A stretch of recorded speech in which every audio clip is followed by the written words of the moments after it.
Então, meus caríssimos, a nossa conversa da noite de hoje é em torno da temática Viver a Arte do Recomeço. Primeiramente, agora eu convido cada um a fazer essa reflexão. Viver é recomeçar? Viver. Parece um paradoxo, parece uma ideia contraditória. Mas, na verdade, essas ideias elas se complementam a partir do momento que nós vivemos esta vida de ser humano, de filhos e filhas de Deus. Nós somos sempre convidados e desafiados a recomeçar. Então, por esse viés, viver é recomeçar sempre. Porque, dada a nossa incompletude do ponto de vista espiritual, porque nós não somos seres formados instantaneamente e assim acabados em termos éticos, em termos morais, em termos intelectuais, conforme nos ensina a doutrina espírita, todos nós fomos criados simples e ignorantes. Não no sentido da ignorância que remete à violência, ao mal, não é isso. É a ignorância no sentido de desconhecer as coisas de Deus. E isso nós vamos adquirindo ao longo das reencarnações, ao longo das vivências, ao longo das experiências. E isso faz com que nós venhamos, em diversas situações de nossa vida, cairmos e recomeçarmos. Então, caímos, recomeçamos. Agora, a pergunta é, para que a gente possa cair, o que de fato se faz necessário? Observe a criança. Quando ela começa a andar, certamente vai haver momentos em que ela vai cair. Então, o cair é uma consequência do andar. Daquele que ainda não aprendeu e ainda não desenvolveu as habilidades psicomotoras. Isso eu falo com relação à criança do ponto de vista biológico. Mas quando a gente faz uma análise um pouco mais aprofundada e fazemos essa reflexão em torno do espírito imortal, nós passamos a compreender que não fomos criados não fomos criados de forma completa pela divindade, mas dado essa característica de simplicidade e ignorância das coisas, e simplicidade porque ainda não temos essa definição de mundo, essa visão global. Então, isso faz com que nós venhamos muitas vezes nesse desenvolver das habilidades cognitivas, intelectuais e morais, sofremos quedas. Mas isso é o que realmente nos convida a vivenciar as experiências cotidianas, aprendendo com elas, tirando as lições que a vida vem nos oferecer. Um exemplo bem bacana é quando a gente está iniciando um ano, mais uma etapa em termos do calendário terrestre. A gente já começa a fazer aquelas chamadas listas de promessas, que a gente não vai ficar lembrando aqui, que é para justamente não causar um frenesi, a gente não ficar frustrado, porque já passou esse período aí de início de ano, mas vamos imaginar que o ano estivesse começando agora, hoje. Quantas e quantas promessas não ficaram para trás? Mas o importante é a gente perseverar, observar a própria natureza, que nos dá lições de recomeço. Após a noite, vem o alvorecer. Após a tempestade, vem a bonança. Então, a natureza ela caminha para e passo com a lei maior, chamada lei de amor, lei de progresso, lei de evolução, lei tal que todos nós estamos envolvidos.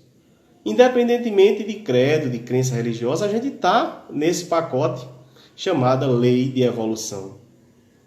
E a lei principal que rege essa lei de evolução chama-se lei de amor. Mas na noite de hoje, nós vamos buscar uma personagem que está lá no Evangelho do Cristo, porque no Evangelho a gente vai encontrar um roteiro seguro para que a gente possa ter essa diretriz, essa certeza de que nós estamos trilhando por caminhos adequados.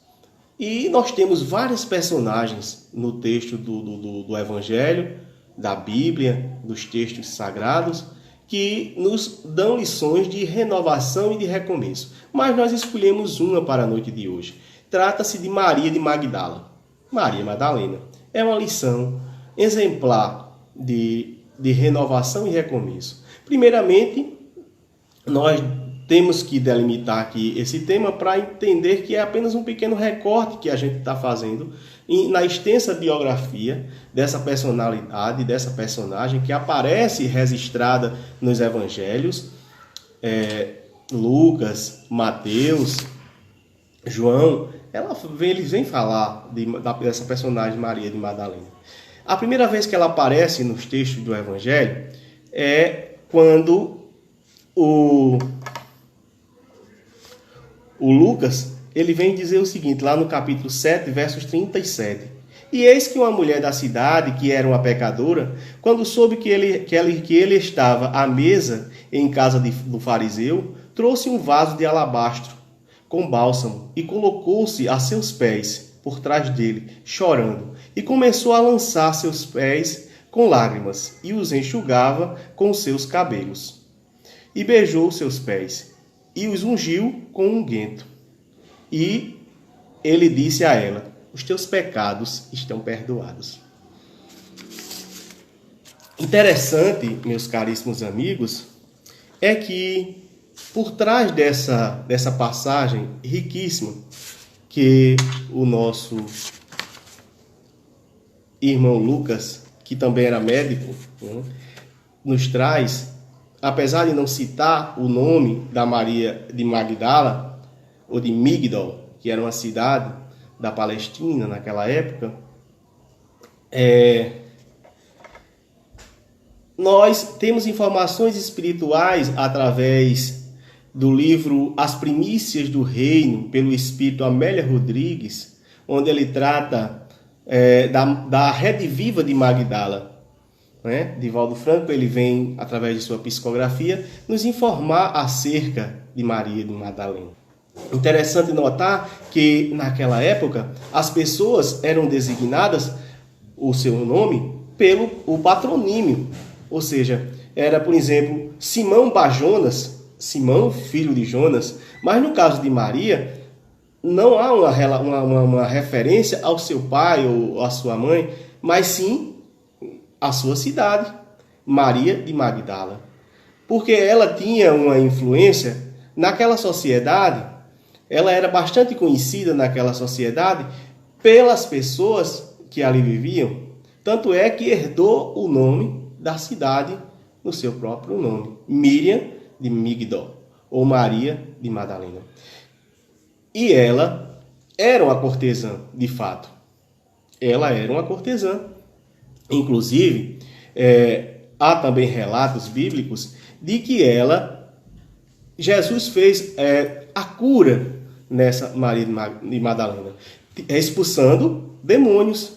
O evangelista Marcos,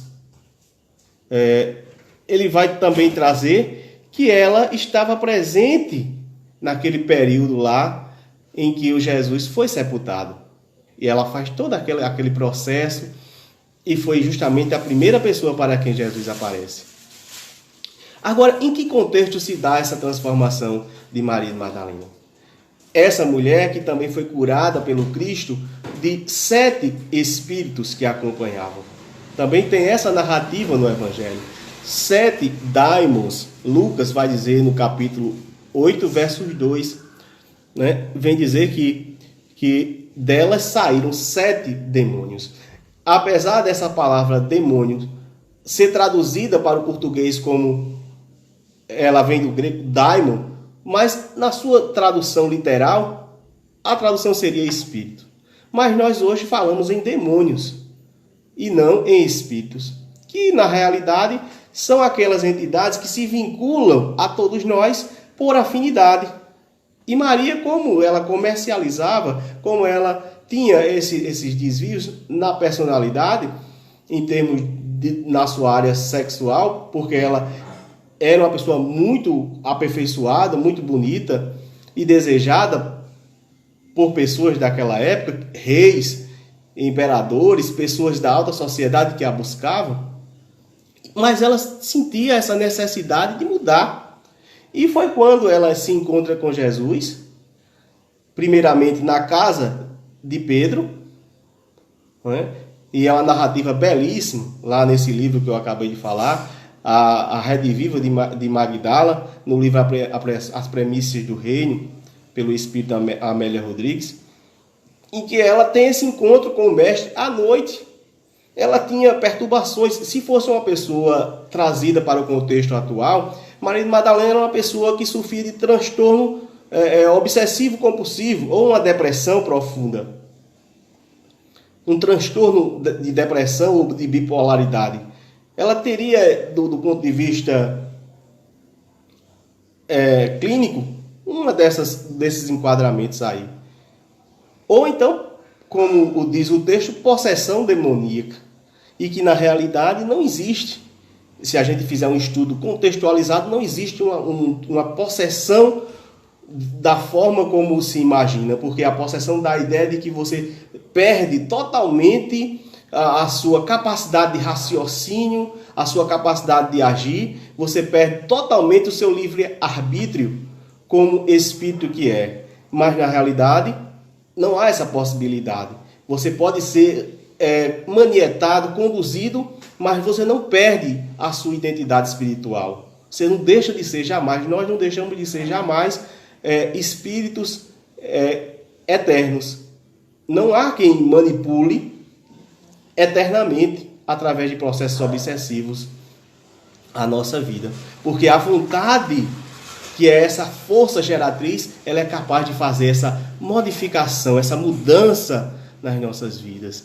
Então foi esse processo que o Divaldo Franco relata nesse livro, que aconteceu na vida de Maria de Madalena.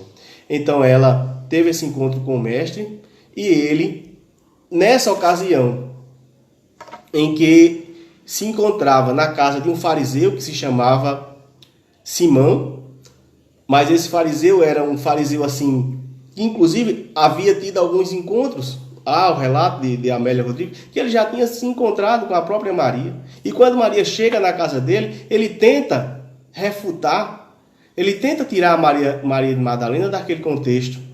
Mas quando ela encara, ela diz, olha, se você vim me impedir de fazer o que eu vim fazer aqui hoje, eu termino aqui abrindo a boca, literalmente. Não é o que está, mas era isso que acontecia nos bastidores. Eu termino dizendo a todo mundo aqui quem realmente você é.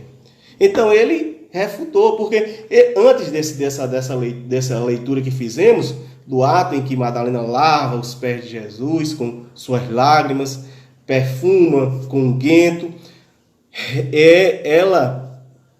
o fariseu disse, mas ele não sabe que ela é uma pecadora? Como é que ele permite? E ele estava tratando Jesus porque na realidade ele queria crescer em cima, vamos dizer, da grandiosidade do mestre. Para mostrar para as pessoas daquele lugar, como eu sou bom, eu estou trazendo um rabi, um mestre, aquele que realmente é a luz do mundo, para minha casa, olha só que beleza.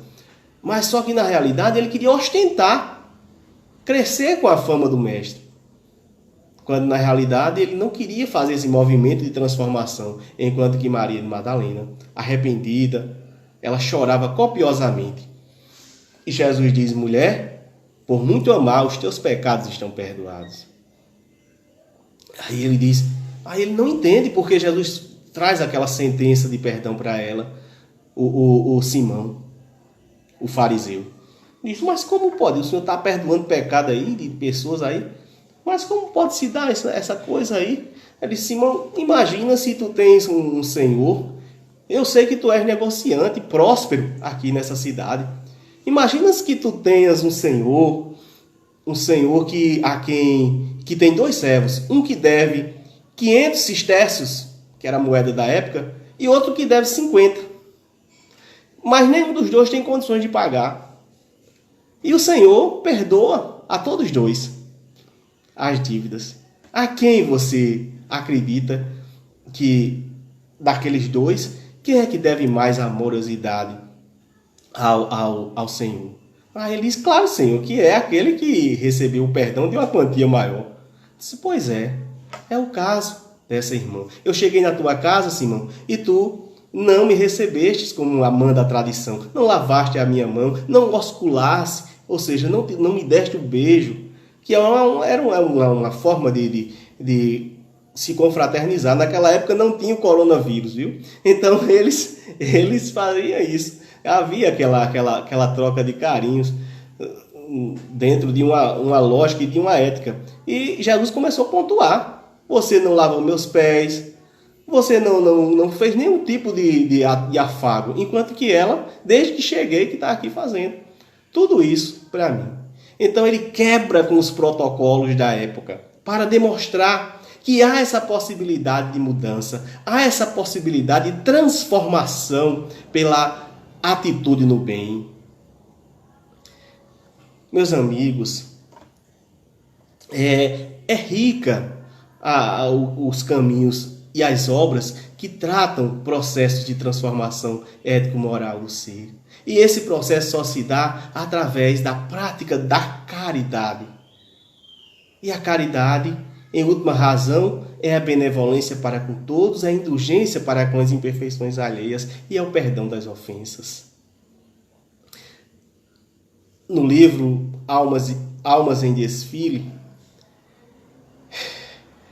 o espírito Dr. Bezerra de Menezes nos traz, através de Chico Xavier, uma passagem bem interessante. Em um determinado momento,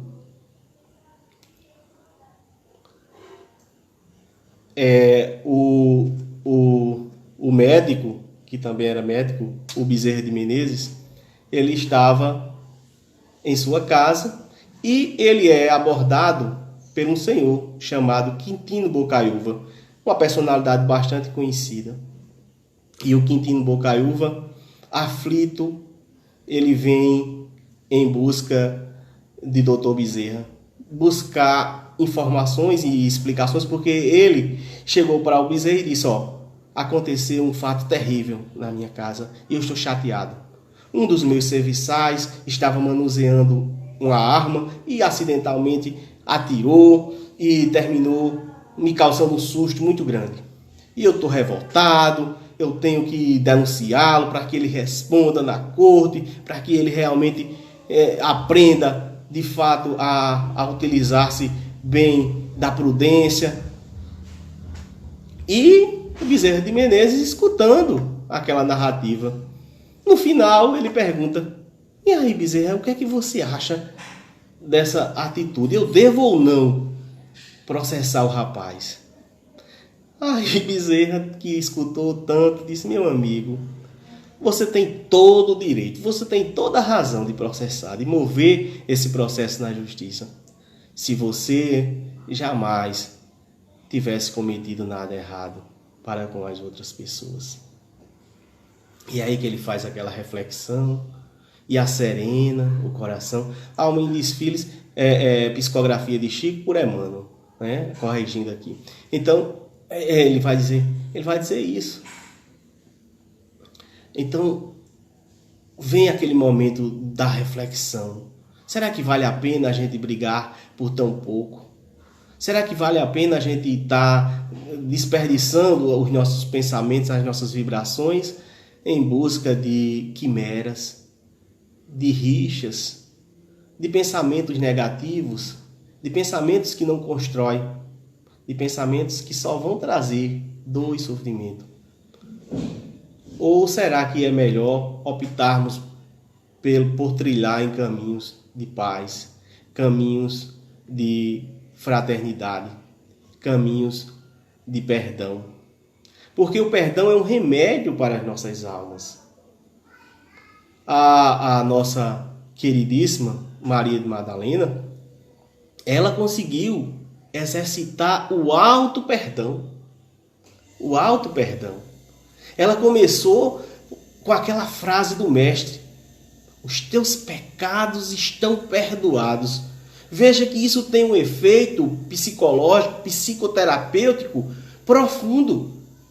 Avalie uma pessoa que está sem diretriz, uma pessoa que está acabrunhada, carregando o mundo em suas costas, porque tem em sua consciência a culpa, o erro, o equívoco reiterado por conta do mau uso das forças sexuais. Mas o mestre, naquele momento, não estava olhando para o passado daquela senhora, mas para o presente e para o futuro espiritual que a aguardava, quando ela aceitou fazer esse processo de transformação.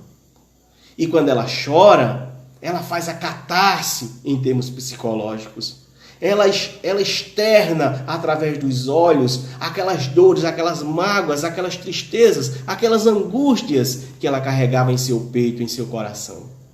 E aí ela purifica, naquele momento, o seu campo mental, o seu campo vibratório. E é quando começa verdadeiramente o processo de transformação ético e moral do ser.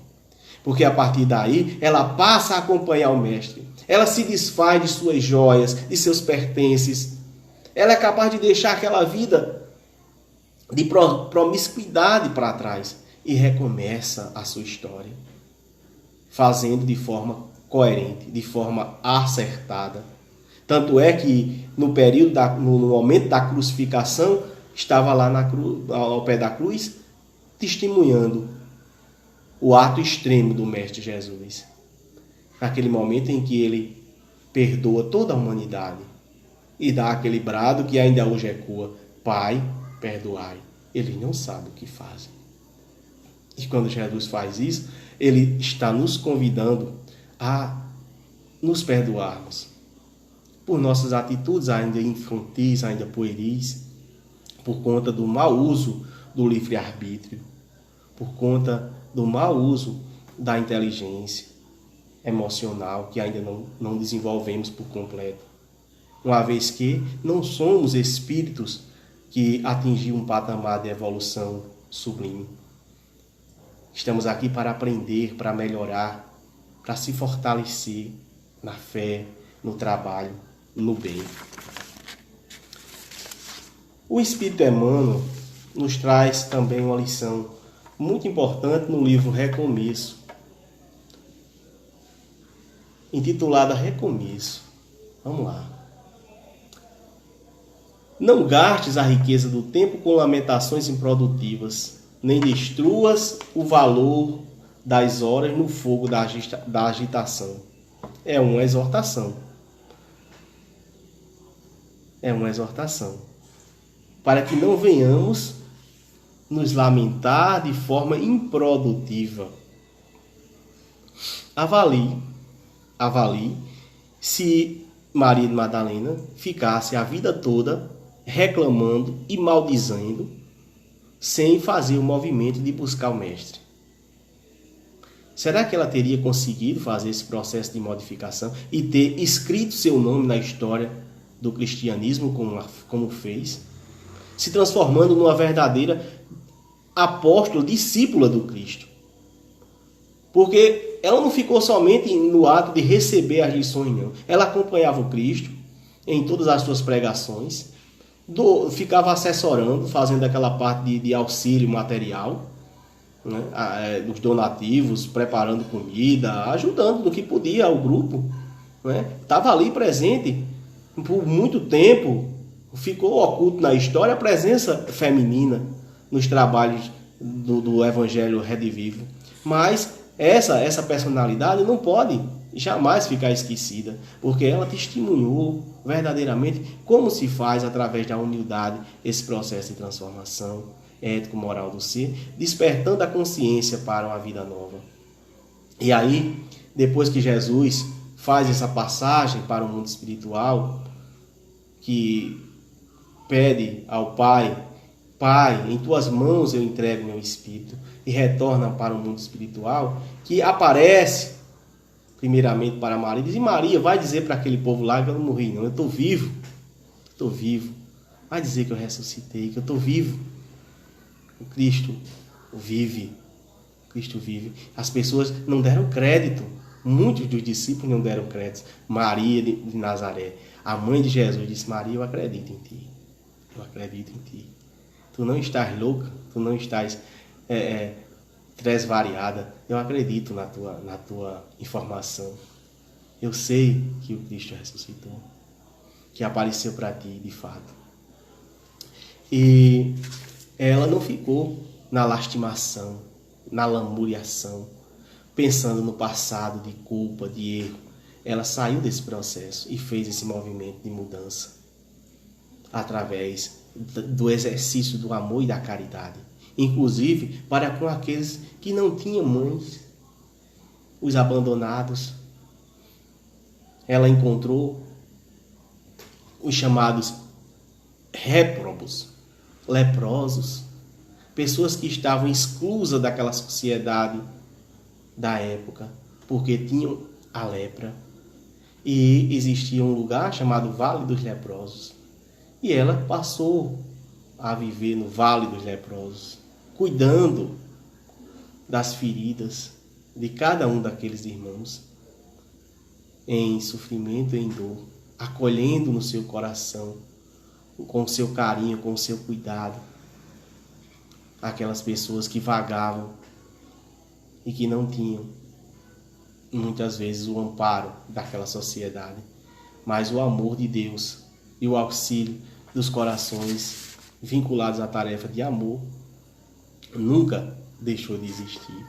Então tem uma narrativa no livro O Jardim da Minha Infância. Esse livro é bacana. É um livro de José Carlos de Luca. Tem uma história bem marcante nesse livro, do José Carlos de Luca. Ele vai dizer que existia, numa determinada casa espírita, parecida com a nossa, um trabalho de bazar. Olha só que interessante. O bazar, todos nós conhecemos, é aquele lugar, uns chama de bazar, outros chamam de brechó, né? Outros chamam da feira da pichincha ou coisa parecida, mas é uma forma de se cotizar e vender algumas roupas, alguns calçados, dependendo, para as pessoas a um preço acessível, vamos dizer assim. E uma jovem, ela se habilita para trabalhar neste serviço social de bazar. E muito feliz, ela lá se encontrava, e quando ela percebe, vem se aproximando daquela mesa que ali estava, uma senhora forte, né? No linguajar usual, obesa. E ela ficou logo preocupada, meu Deus, não tem uma roupa dessa aqui que vai caber nessa criatura, e agora? O que é que eu vou fazer, Senhor? Me ajuda. Imagina, a mulher olhava uma roupa, olhava outra, e pegava uma e via, ela disse, não vai dar. E ela já estava na mente, a mocinha, disse, não vai dar, não tem como eu colocar como é que eu vou ajudar? E aí, quando ela se aproxima das últimas araras, a senhora mesmo faz o comentário, que pena, eu não vou poder levar nenhuma roupa porque não cabe em mim. Mas a mocinha teve um insight e disse, mas a senhora vai levar sim. A senhora parou e disse, mas o que eu vou levar? Olha aqui o tamanho do meu abraço. A senhora vai levar um abraço agora porque esse aqui vai dar para caber a senhora dentro. E deu aquele abraço apertado naquela senhora. E ali houve uma emotividade, houve uma emoção muito grande. As duas choraram. E a senhora depois diz, olha, eu vim buscar uma coisa, mas na realidade o que eu mais precisava era esse abraço. Era esse aconchego, era esse carinho, era essa atenção, era esse cuidado Porque hoje nós necessitamos disso. Saúde emocional significa acolhida, significa aconchego. O Mestre Jesus, naquele instante em que se permitiu lavar os pés, pelas lágrimas de sentimento, de amor, de arrependimento daquela senhora que ali estava, ele nos dá um exemplo máximo de que nós precisamos uns dos outros. Nós não conseguimos viver sozinhos. Nós somos seres sociais. Nós somos seres coletivos. Apesar de que cada um tem um processo de evolução gradativo e individual, porque a gente vai evoluindo gradativamente, mas nós somos iguais do ponto de vista de filiação divina. E Jesus, como o benfeitor maior de toda a humanidade, como governador do planeta Terra, enviado pelo Pai para implantar o reino de Deus, não no planeta Terra, mas no coração do homem. No coração do homem. Porque as palavras do Mestre são palavras de vida eterna. E vão ficar para sempre. Muitas pessoas às vezes dizem, mas vocês, talvez o trabalho que vocês façam seja um trabalho de autoajuda. Falar de Jesus é coisa de autoajuda. Não. Isso é uma colocação que não tem profundidade teórica. E a gente não vai assim ficar perdendo, vamos dizer, o tempo para ficar assim respondendo esses tipos de questionamento quando alguém nos interpelar, quando alguém nos perguntar, porque cada um segundo as suas obras. Nós vivemos em um país democrático que as pessoas, inclusive, têm o direito de dizer, olha, eu não tenho religião nenhuma, eu sou ateu, e aí? Sem problema. A gente diz graças a Deus dentro do nosso coração, né, para não ferir a imagem do próximo. Mas que nós continuemos acreditando, que nós continuemos fazendo sempre o melhor dentro do raio de ação de cada um. Caridade é a palavra sublime que nos faculta essa transformação. É o exercício do bem através da prática, através do desafio conosco mesmo, dando de si ao invés de dar apenas em termos materiais. É muito bom. Às vezes eu sou capaz de fazer uma feirinha e dizer, tá aqui essa feirinha, vamos doar. Excelente.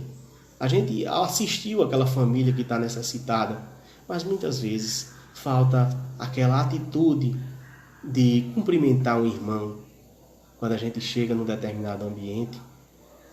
Às vezes a gente ainda não tem a capacidade de cumprimentar determinada pessoa.